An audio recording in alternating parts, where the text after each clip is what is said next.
जय हिंद दोस्तों। देखिए आपका एसएससी जीडी का जो एग्ज़ाम हो रहा है उसका 5 मई का सभी शिफ्ट का दोस्तों एक साथ ही आपका जीके जीएस का प्रश्न लाए हैं और साथ में कुछ कुछ मैथ का भी जो दोस्तों जो भी कैंडिडेट बताए उसका भी क्वेश्चन इसमें सम्मिलित किया है। तो आप लोग ज़रूर इसका पूर्ण वीडियो देखिएगा और अपना एनालिसिस कर लीजिएगा और कमेंट करके बताइएगा दोस्तों कि क्वेश्चन हूबहू आया था या नहीं आया था और आप लोग ने कितना सही उत्तर दे के आए हैं। तो ये क्वेश्चन नंबर 1 देखते हैं हम। पहला क्वेश्चन आया था दोस्तों कि किस नदी को दूसरी गंगा या दक्षिणी गंगा के नाम से जाना जाता है, बताइए कि इसका सही उत्तर क्या होगा। आप लोगों ने क्या टिक किया था। तो दोस्तों इसका राइट आंसर हो जाएगा ऑप्शन सी, गोदावरी नदी को दक्षिणी गंगा या दोस्तों दूसरी गंगा कहा जाता है और इसे वृद्ध गंगा भी कहते हैं। वहीं दक्षिणी भारत की गंगा पूछे तो कावेरी नदी हो जाएगा। तो इन दोनों में दोस्तों अपना अंतर देख लीजिएगा। देखिए अगर विस्तृत जानना है तो यहाँ पर दोस्तों हम पूरा पीडीएफ टेलीग्राम चैनल पर सेंड कर देंगे, आप वहाँ से विस्तृत इसके बारे में जानकारी भी पढ़ सकते हैं कि दक्षिण भारत की सबसे लंबी नदी भी गोदावरी है। और दूसरा दोस्तों कृष्णा और कावेरी महत्वपूर्ण नदियाँ जो दक्षिणी गंगा की उपाधि आपको गोदावरी नदी से जुड़ी हुई है। अब अगला क्वेश्चन पे चलते हैं दोस्तों। क्वेश्चन नंबर 2 देखिए, दूसरा आया हुआ है कि गैर नृत्य उत्सव में कौन सा वाद्य यंत्र मुख्य रूप से बजाया जाता है। तो बताइए कि आप लोगों ने क्या टिक किया था। तो इसका सही उत्तर हो जाएगा आपका दोस्तों बी की ढोल और बाकिया गैर नृत्य उत्सव में बजाया जाता है। आइए इसका अगर दोस्तों रिलेटेड भी देख लेते हैं कि आने वाले एग्जाम में हो सके कि इससे जुड़ा हुआ कोई प्रश्न पूछ दे। तो आप लोग ने जरूर एनालिसिस भी इसका पूर्ण देखिएगा कि गैर अगर पूछे किस राज्य का लोक नृत्य है तो ये आपका राजस्थान राज्य का लोक नृत्य हो जाएगा। और इसमें दोस्तों ढोल और बाकिया यानी ताल और तेज ध्वनि वाला वाद्य यंत्र बजाया जाता है। वहीं दोस्तों देखिए गैर नृत्य राजस्थान में होली के अवसर पर मनाई जाती है। वहीं राजस्थान का अन्य प्रमुख त्यौहार भी याद रखिए, जैसे आपका घूमर हो गया, कालबेलिया हो गया, भवई हो गया। कालबेलिया दोस्तों बहुत ही इम्पोर्टेंट ये आया हुआ क्वेश्चन है, बार बार पूछा हुआ है एसएससी में। और उसके बाद दोस्तों आपका वाद्य यंत्र ढोल नगाड़ा और अलगोजा बाकिया भी याद रखिएगा। अगला तीसरा नंबर पर चलते हैं। तीसरा नंबर आया है कि निम्नलिखित श्रृंखला में गलत संख्या का ज्ञात कीजिए। तो दोस्तों ये आपका रीजनिंग से संबंधित था, जिसमें आपका सही उत्तर ऑप्शन सी हो जाएगा 19, इसमें से गलत हो जाएगा।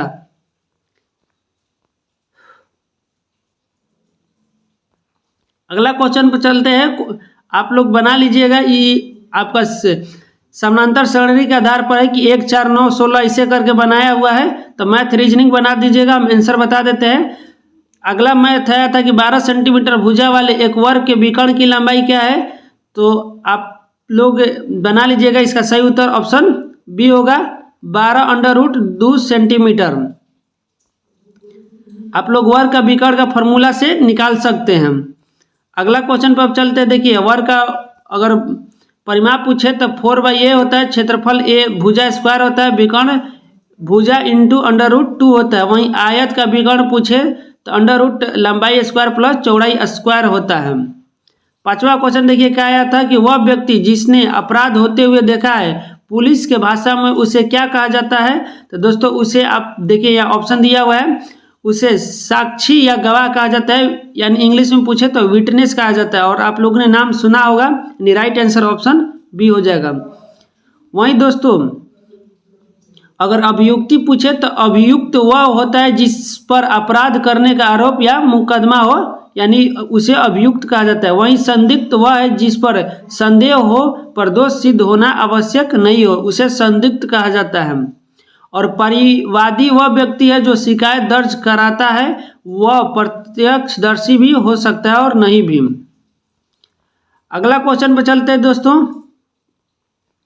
क्वेश्चन नंबर देखिए, यदि जनवरी 2019 का अंतिम दिन गुरुवार था तो दिसंबर 2019 में अंतिम बुधवार की तारीख क्या थी। दोस्तों ये आपका रीजनिंग से संबंधित है, जिसका सही उत्तर हो जाएगा आपका 25 दिसंबर 2019।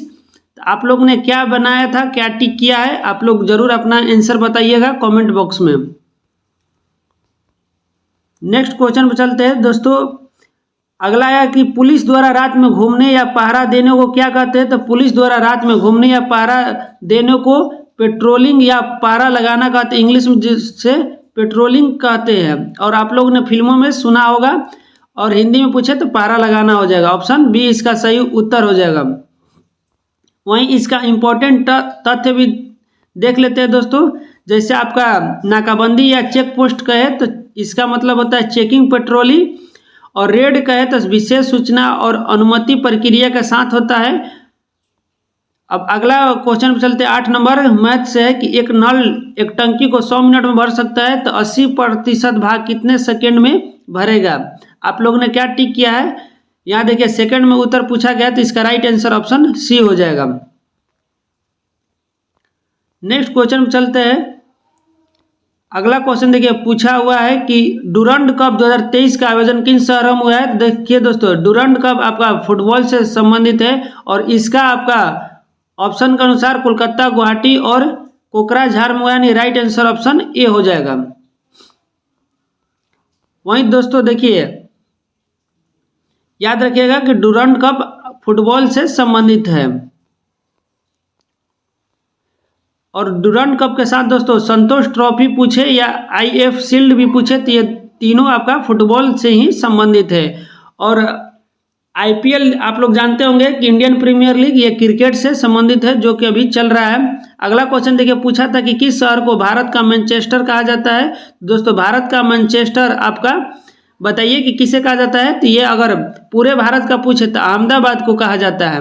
वहीं उत्तर भारत का दोस्तों पूछे तो कानपुर का, और दक्षिण भारत का पूछे तो कोयम्बटूर का कहा जाता है। तो याद रखिएगा दोस्तों इन तीनों में अंतर, कि दक्षिण भारत का मैनचेस्टर कोयम्बटूर को कहा जाता है, और उत्तर भारत का मैनचेस्टर आपका दोस्तों कानपुर को कहा जाता है। अगला क्वेश्चन चलते हैं कि गंगा ब्रह्मपुत्र नदी घाटी में से कौन सा क्षेत्र अधिक घनी आबादी वाला है। तो दोस्तों ये आपका गंगा बेसिन हो जाएगा, यानी राइट आंसर ऑप्शन ए हो जाएगा। देखिए इसका व्याख्या देख लेते हैं। तो दोस्तों गंगा और ब्रह्मपुत्र का ही आपका बांग्लादेश में मिलान करता है, और यही आपका हो जाता है। देखिए अगला क्वेश्चन पूछा था कि शुद्ध वर्तनी वाले शब्द को चयन करना है। हिंदी का देखिए क्वेश्चन है दोस्तों कि इसमें से कौन सा वर्ड जो शुद्ध लिखा गया है। तो पीणा पूछा गया है, तो पीणा का शुद्ध आपका ऐसे हो जाएगा पीणा, तो इसका राइट आंसर ऑप्शन बी हो जाएगा। नेक्स्ट क्वेश्चन पे चलते हैं। अगला क्वेश्चन देखिए 13 नंबर के निम्नलिखित में से शुद्ध वर्तनी शब्द कौन सा है। तो ये भी आपका दोस्तों हिंदी से संबंधित है, जो कि शुद्ध वर्तनी आपको बताना है। तो देखिए पत्नी आपको बताना है, तो आप लोग सभी जानते होंगे पत्नी कैसे लिखा जाता है दोस्तों। पत्नी ऐसे भी लिखा जाता है या इस तरह से, तो ऑप्शन बी इसका सही उत्तर हो जाएगा। अगला क्वेश्चन पे चलते हैं। क्वेश्चन आया था कि मैथ से संबंधित है कि एक ट्रेन 40 किलोमीटर प्रति घंटे की गति से चल रही है। यदि ट्रेन की लंबाई 200 मीटर है तो प्लेटफॉर्म पर खड़े एक व्यक्ति को पार करने में उसे कितना समय लगेगा। तो दोस्तों मैथ है, आप लोग बना लीजिएगा। इसका सही उत्तर हो जाएगा 18 सेकंड लगेगा, यानी राइट आंसर ऑप्शन सी हो जाएगा। अगला क्वेश्चन पर चलते हैं। क्वेश्चन आया है देखिए मैथ से ही है, और आपका एलसीएम एचसीएफ से है कि 90 सेकंड, 120 सेकंड और 150 सेकंड के अंतराल पर 3 घंटियाँ बजती है। यदि वो अभी एक साथ बजती है तो अगली बार कितने समय के बाद बजेगी। तो आप लोग इसका एलसीएम निकाल लीजिएगा। इसका सही उत्तर हो जाएगा 30 मिनट, यानी राइट आंसर ऑप्शन सी हो जाएगा। अब अगला क्वेश्चन पर चलते हैं। क्वेश्चन नंबर देखिए, भारतीय संविधान के किस अनुच्छेद के तहत राज्य के राज्यपाल की नियुक्ति भारत के राष्ट्रपति द्वारा की जाती है। तो बताइए आप लोगों ने क्या टिक किया है। तो राज्यपाल की नियुक्ति की चर्चा दोस्तों ऑप्शन सी, ऑप्शन इसका सही उत्तर ऑप्शन सी हो जाएगा। वहीं आर्टिकल 155 में इसका चर्चा है। और राष्ट्रपति का दोस्तों पूछे तो 52 से लेकर 61 तक इसका चर्चा है, जिसका शॉर्ट ट्रिक होता है पकानी कोका दुयो दशा में। इस पर आप लोग लगातार बैठा लीजिएगा। क्योंकि हो सकता है अगला आपका एग्जाम में अगला दोस्तों शिफ्ट में राष्ट्रपति से संबंधित पूछ सकता है। तो देखिए यहाँ इसका विश्लेषण देख लीजिए कि अनुच्छेद 155 में राज्यपाल की नियुक्ति की चर्चा है, 153 में प्रत्येक राज्य का एक राज्यपाल होगा, 154 में कार्यपालिका शक्ति राज्यपाल में निहित होगी और 156 में कार्यकाल तथा राष्ट्रपति के प्रसाद पर्यंत पर इसका यानी राज्यपाल का दोस्तों कार्यकाल की चर्चा, यानी राइट आंसर ऑप्शन सी हो जाएगा 155 में। अगला क्वेश्चन देखिए, पूछा है कि चाबहार बंदरगाह रणनीतिक रूप से किस महत्वपूर्ण समुद्री मार्ग के बाहर स्थित है जो हिंद महासागर तक सीधी पहुंच प्रदान करता है। तो दोस्तों चाबहार बंदरगाह आपका हरमुज जलडमरू मध्य में है, जो कि दोस्तों आपका ईरान में दोस्तों स्थित है, यानी राइट आंसर ऑप्शन बी हो जाएगा हरमुज जलडमरू मध्य। देखिए चाबहार बंदरगाह ईरान में ओमान के खाड़ी के तट पर स्थित है दोस्तों, और ये आपका हरमुज जलडमरू मध्य के बाहर है, जिसे हिंद महासागर तक सीधे पहुंच मिलती है। और यह बंदरगाह दोस्तों भारत के द्वारा ही विकसित किया जा रहा है। अब अगला क्वेश्चन देखिए और कुछ फैक्ट देख लीजिए कि जैसे हरमुज आपका फारस के खाड़ी और ओमान के खाड़ी को मिलान करता है। वहीं बाब अलमंडेब जल डमरू मध्य पूछे जल संधि तो लाल सागर और अडन की खाड़ी, मलक्का जल संधि अंडमान सागर और दक्षिण सागर को मिलाता है। वहीं आपका चाबहार बता दिए कि अफगानिस्तान और मध्य एशिया के बीच संपर्क साझा करता है। नेक्स्ट क्वेश्चन देखिए, अब अगला आया था कि एचसीएफ से संबंधित है दोस्तों कि दो संख्याओं का एचसीएफ 36 दिया है और तीसरा नंबर 18 है। तो इन तीनों संख्याओं का एचसीएफ निकालना है, तो आप लोग मैथ बना लीजिएगा। इसका सही उत्तर ऑप्शन सी हो जाएगा। अब अगला क्वेश्चन देखिए, पूछा हुआ क्वेश्चन क्या था कि भारतीय संविधान का कौन सा अनुच्छेद राज्यपाल के अध्यादेश की प्रख्याति करने की शक्ति देता है, यानी राज्यपाल का अध्यादेश यानी ऑर्डिनेंस के किस अनुच्छेद में आपका चर्चा है। यहाँ अनुच्छेद दिया हुआ है, तो आपका राज्यपाल का अध्यादेश पूछे तो 213 यानी राइट आंसर ऑप्शन बी हो जाएगा। वहीं दोस्तों अगर आपका राष्ट्रपति का अनुच्छेद पूछे तो 123 होता है। देखिए अगर राष्ट्रपति का अध्यादेश आपका 123 और बस कुछ नहीं करना है, राज्यपाल का पूछे तो इसका आपको अंक बदल देना है, 213 हो जाएगा। तो इस तरह से आप लोग याद कर सकते हैं ट्रिक के अनुसार। देखिए आपका 123 में राष्ट्रपति के अध्यादेश की शक्ति है, 226 में उच्च न्यायालय की रीट की शक्ति है, जबकि आपका सुप्रीम कोर्ट यानी उच्चतम न्यायालय का 32 में दोस्तों रीट की चर्चा है।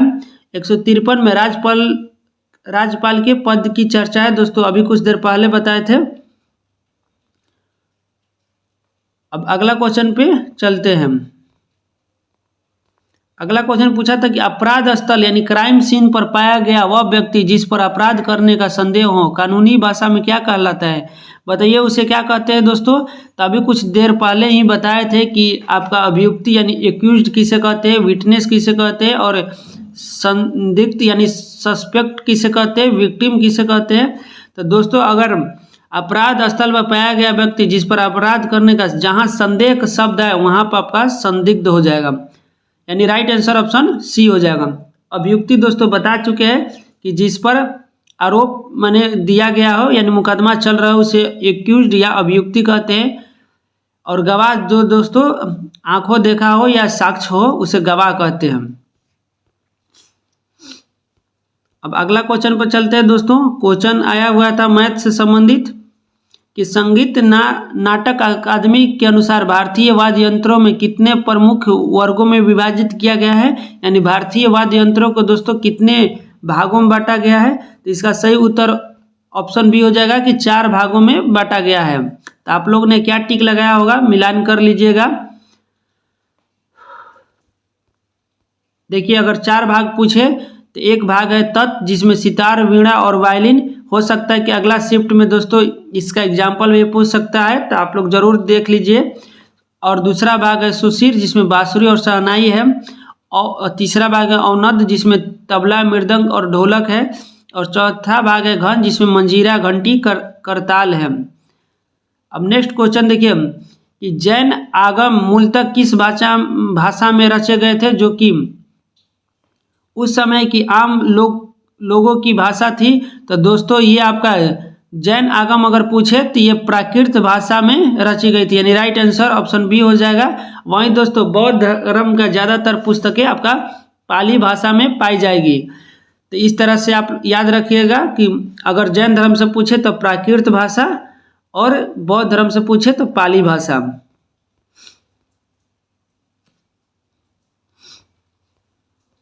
देखिए दोस्तों, अगर बौद्ध साहित्य में पाली त्रिपिटक होता है, जिसमें 3 त्रिपिटक होता है। एक होता है शुद्ध पिटक, दूसरा विनय पिटक और तीसरा अभिधम्म पिटक। तो इस तरह से दोस्तों आप लोग याद कर सकते हैं। अगला क्वेश्चन देखिए कि संगम साहित्य के संरक्षण और विकास में मुख्य रूप से प्राचीन तमिल राजवंश ने योगदान दिया। तो कौन सा आपका दोस्तों संगम साहित्य में योगदान दिया था, बताइए। तो संगम साहित्य में दोस्तों आपका मुख्य रूप से पांड्य आपका योगदान दिए थे, यानी राइट आंसर ऑप्शन सी हो जाएगा। वहीं दोस्तों आपका चोल और पांड्य तीनों दक्षिण भारत के राजवंश थे। देखिए, अगर संगम साहित्य का विषय पूछे तो अकम और पूरम था, जिसमें प्रेम और युद्ध जीवन से संबंधित था। वहीं तमिल के 3 मूवेंद्र पूछे तो चोल, चेल और पांड्य हो जाएगा। अब अगला क्वेश्चन देखिए दोस्तों कि एमएसएमई क्षेत्र में नवाचार, डिजाइन उत्कृष्टता और बौद्धिक संपदा संरक्षण को बढ़ावा देने के लिए सूक्ष्म, लघु और मध्यम उद्यम मंत्रालय द्वारा कौन सा परियोजना शुरू किया गया है। तो दोस्तों ये आपका करंट से संबंधित था, जिसका सही उत्तर हो जाएगा एमएसएमई इन्वेक्टिव स्कीम, यानी राइट आंसर ऑप्शन बी हो जाएगा। अगला क्वेश्चन पर चलते हैं दोस्तों। 25 नंबर देखिए, आया था कि स्वामी विवेकानंद का गुरु का नाम क्या था। स्वामी विवेकानंद का गुरु का नाम आप लोग सभी जानते होंगे रामकृष्ण परमहंस था, यानी राइट आंसर ऑप्शन बी हो जाएगा। वहीं दोस्तों आपका स्वामी विवेकानंद शिकागो धर्म सम्मेलन से बहुत फेमस हुए थे, यानी चर्चित हुए थे। वहीं दयानंद सरस्वती के बारे में पूछे तो इन्होंने आर्य समाज की स्थापना किया था और इनका नारा था वेदों की ओर लौटो। वहीं दोस्तों रामकृष्ण मिशन की स्थापना विवेकानंद जी ने किया था और इन्होंने स्थापना 1897 ईस्वी में किया था। अब अगला क्वेश्चन देखिए, पूछा है कि 2020 टोक्यो ओलंपिक में एथलेटिक्स में भारत के लिए एकमात्र स्वर्ण पदक जीतने वाले कौन व्यक्ति थे। तो दोस्तों अगर भाला फेंक में तो आप लोग सभी जानते होंगे, तो भाला फेंक से संबंधित आपका नीरज चोपड़ा हो जाएंगे, यानी राइट आंसर ऑप्शन बी हो जाएगा। वहीं दोस्तों अगर हिमा दास और अभिनव बिंद्रा पूछे तो 2008 में शूटिंग में स्वर्ण जीता था। अब अगला क्वेश्चन पर चलते हैं। क्वेश्चन है कि निम्नलिखित में से कौन सी नदियाँ विश्व की सबसे बड़ा डेल्टा बनाती है। तो दोस्तों विश्व की सबसे बड़ा डेल्टा नदी अगर पूछे तो ये आपका सुंदरबन का डेल्टा हो जाएगा, जो कि गंगा और ब्रह्मपुत्र नदी ही बनाती है, यानी राइट आंसर ऑप्शन सी हो जाएगा। तो याद रखिएगा सुंदरबन के डेल्टा, और ये गंगा और ब्रह्मपुत्र की नदी के द्वारा बनती है, जो कि भारत और बांग्लादेश के दोस्तों बॉर्डर पर स्थित है। वहीं दोस्तों अगर सुंदरबन में पूछे तो कौन सा वन पाया जाता है, तो मैंग्रोव वन सुंदरबन में प्रसिद्ध है। अगला क्वेश्चन देखिए, पूछा था कि गंगा और ब्रह्मपुत्र नदियां अपना डेल्टा कहाँ बनाती है। तो दोस्तों अभी बताया था कि गंगा और ब्रह्मपुत्र नदी भारत और बांग्लादेश के सीमा बनाती है, जो कि बंगाल के खाड़ी में स्थित है, राइट आंसर ऑप्शन बी हो जाएगा। वहीं अगर अरब सागर में पूछे तो अरब सागर में दोस्तों आपका नर्मदा और ताप्ती नदी गिरती है, तो ये भी फैक्ट याद रखिएगा। उसके बाद दोस्तों बंगाल के खाड़ी में गिरने वाली पूर्व वाहिनी नदी याद रखिएगा कि महानदी गोदावरी, कृष्णा और कावेरी नदी है। अगला क्वेश्चन देखिए कि पहले आधिकारिक विश्व शतरंज चैंपियन कौन थे। तो विश्व शतरंज चैंपियन दोस्तों आपका ऑप्शन देखिए, तो ये आपका दोस्तों विल्हेम स्टेनिज थे, यानी राइट आंसर ऑप्शन बी हो जाएगा, विल्हेम स्टेनिज। और भारत का दोस्तों पूछे तो आपका विश्वनाथ आनंद जी थे, आप लोग नाम सुना ही होगा, जो कि 2007 में विश्व चैंपियन बने थे। तो याद रखिएगा दोस्तों विश्वनाथ आनंद जी। अगला देखिए क्वेश्चन आया था कि यदि चंद्रमा पृथ्वी की परिक्रमा लगभग 27 दिनों में पूरी करता है तो वह प्रतिदिन लगभग कितने डिग्री का कोण बनाता है। तो दोस्तों ये आपका रट लीजिएगा, क्योंकि इसका सही उत्तर ऑप्शन बी हो जाएगा 13.3 डिग्री। वहीं अगला क्वेश्चन पर चलते हैं दोस्तों। 31 नंबर पूछा था कि राष्ट्रीय खाद्य सुरक्षा अधिनियम भारत में किस वर्ष लागू हुआ था? तो ये दोस्तों आपका 2013 में लागू हुआ था। नहीं, राइट आंसर ऑप्शन सी हो जाएगा। राष्ट्रीय खाद्य सुरक्षा अधिनियम 2013 में। अगला देखिए 32 नंबर पूछा था कि पुस्तक के लेखक कौन है? इंटरप्रिएटर ऑफ मालदीव्स के पुस्तक के लेखक कौन है दोस्तों? तो बताइए इसका राइट आंसर क्या आप लोग ने टिक किया है कि इंटरप्रिएटर ऑफ द मालदीव्स का लेखक। तो इसका लेखक आपका झुम्पा लाहिड़ी हो जाएगा। नहीं, राइट आंसर ऑप्शन बी हो जाएगा। दोस्तों आपका एसएससी में पुस्तक से जरूर पूछता है क्वेश्चन, तो आप लोग जरूर याद रखिएगा। जैसे अरुंधति राय का आपका प्रसिद्ध पुस्तक है द गॉड ऑफ अस्मिल थिंग्स। वहीं किरण देसाई का पुस्तक है द इनहेरिटेंस ऑफ लॉस। और अरुंधति राय को दोस्तों बुकर पुरस्कार 1997 में मिला। वहीं किरण देसाई का बुकर पुरस्कार 2006 में मिला था। अगला क्वेश्चन देखिए 33 नंबर पूछा था कि 1950 से 1980 के दौरान भारतीय विदेश नीति की सबसे प्रमुख विशेषता क्या थी, जिसने भारत को शीत युद्ध के दौरान किसी भी महाशक्ति के गुट में शामिल होने से रोका था? तो बताइए आप लोगों ने क्या टिक किया था? आइए ऑप्शन देखते हैं। तो ये आपका दोस्तों गुट निरपेक्ष नीति यानी नॉन एलिगमेंट मूवमेंट हो जाएगा, जिसे आपका पंडित जवाहरलाल नेहरू यानी भारत के प्रथम प्रधानमंत्री इसके दोस्तों प्रतिवादक माना जाता है। राइट आंसर ऑप्शन बी हो जाएगा।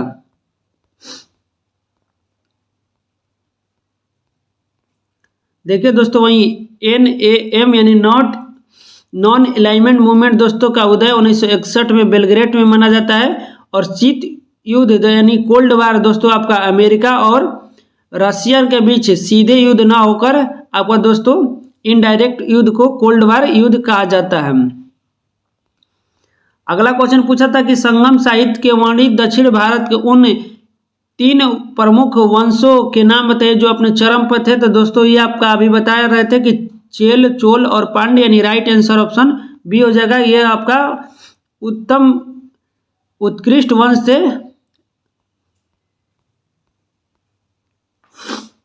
वहीं दोस्तों चोल का अगर संस्थापक पूछे तो विजयालय हो जाएगा।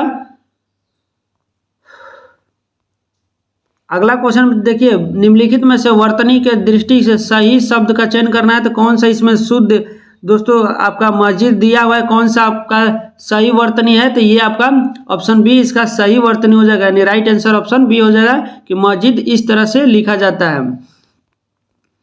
अब अगला क्वेश्चन पर चलते हैं कि निम्नलिखित में से शुद्ध वर्तनी वाले शब्द का चयन करना है कि कौन सा आपका दोस्तों शुद्ध है। तो ये आपका कमजोर इस तरह से लिखा जाता है। राइट आंसर ऑप्शन बी हो जाएगा। नेक्स्ट क्वेश्चन देखिए। नेक्स्ट क्वेश्चन है कि इनमें से स्वस्थ शब्द की शुद्ध वर्तनी। तो स्वस्थ दोस्तों आपका ऑप्शन बी इसका राइट आंसर हो जाएगा। अगला क्वेश्चन चलते हैं।